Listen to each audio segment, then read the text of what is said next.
It was 2 a.m. I was standing alone in a dead silent alley in downtown Chicago, waiting for a cab. A yellow taxi pulled up, but there was someone already sitting in the back, still as a statue. And then the back door opened by itself. Not slammed, not creaked, just clicked open, like it was waiting for me. I stepped in without thinking, but with every mile we drove, I could feel it. This taxi wasn't taking me home. It was taking me somewhere I wasn't meant to return from. The atmosphere inside the taxi was unsettling. No music, no meter light, just a pale yellow glow leaking from the rearview mirror, like a flicker from an old memory. I stayed silent, and so did the driver.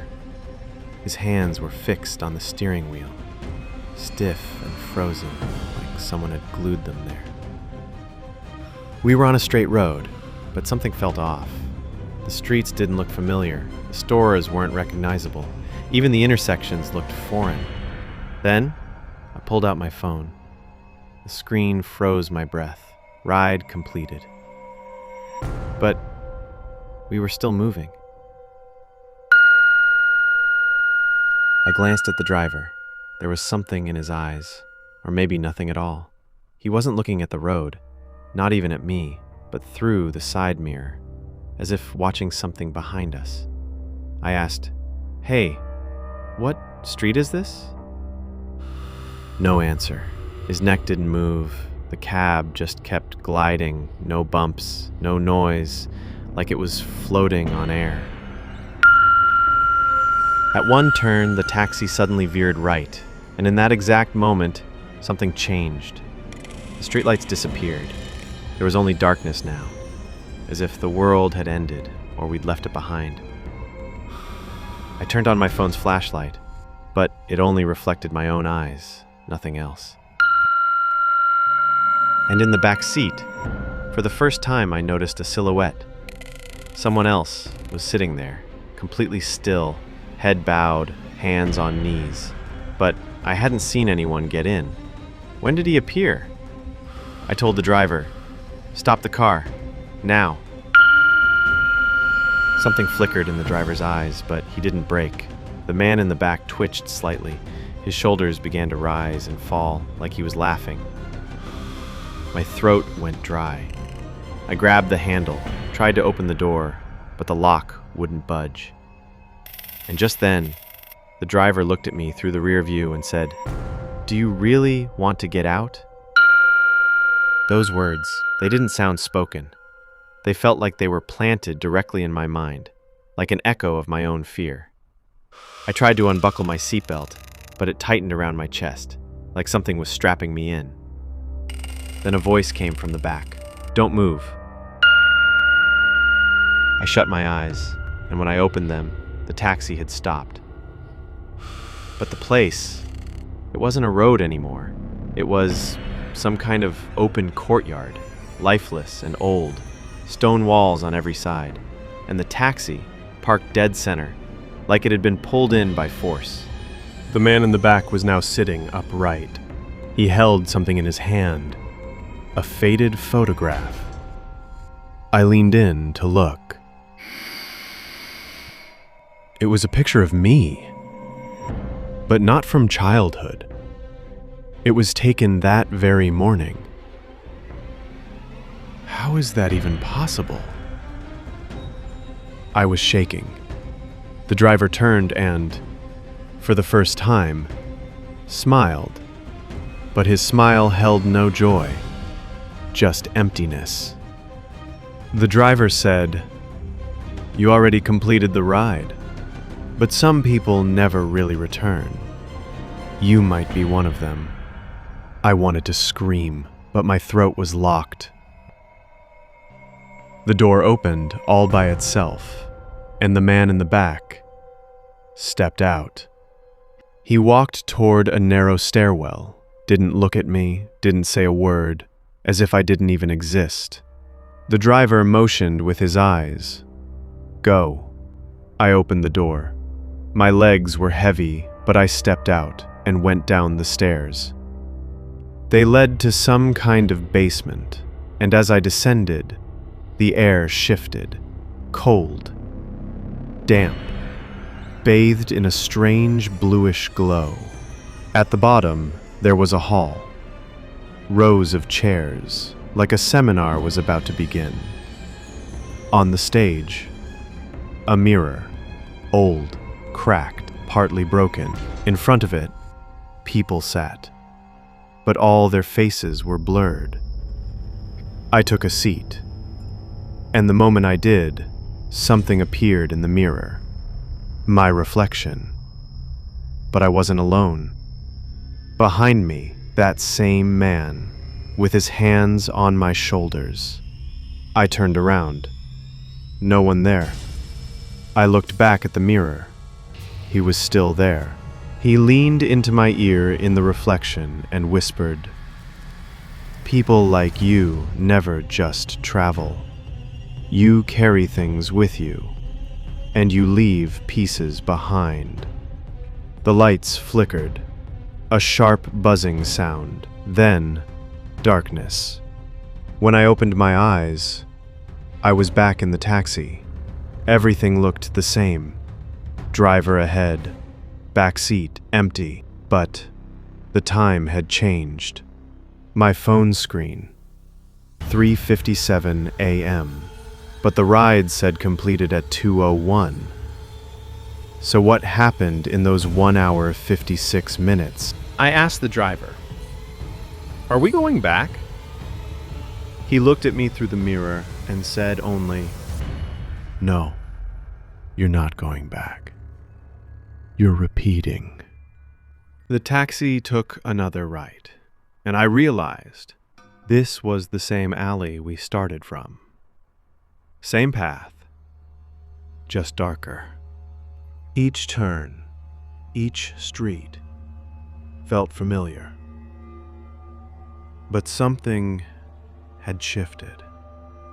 Street lamps flickered. Billboards were blank, and the road was completely empty.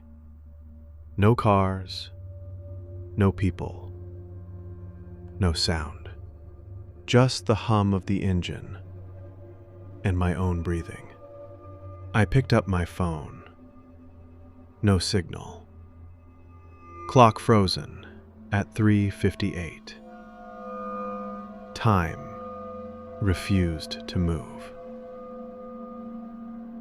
The driver looked at the mirror again. His eyes held a strange calm, like he knew everything, but wouldn't say it. Then he said something new. "This happens to you every night. You just don't remember." I screamed, "What is this? Who are you?"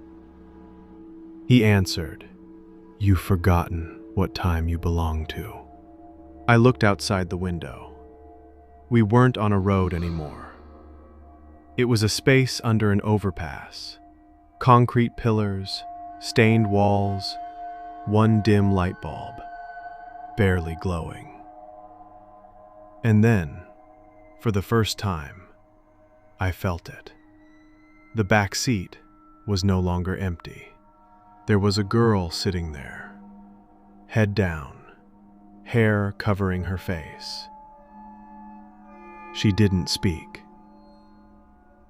I turned and asked, "When did you get in?" She slowly raised her head. And when her face showed, "It was my sister! But my sister! She died 3 years ago, in an accident!" She looked at me and whispered, "Brother, take me away from here. They've pulled me in."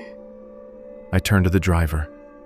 He was silent, but tears were in his eyes, like he had lost many and could never bring them back. I unbuckled the seatbelt, but when I turned around, she was gone. The back seat was empty. Only a folded note remained. On it was written, You keep trying to fix what's already gone. The taxi took another turn, and I saw we were in a hospital parking lot.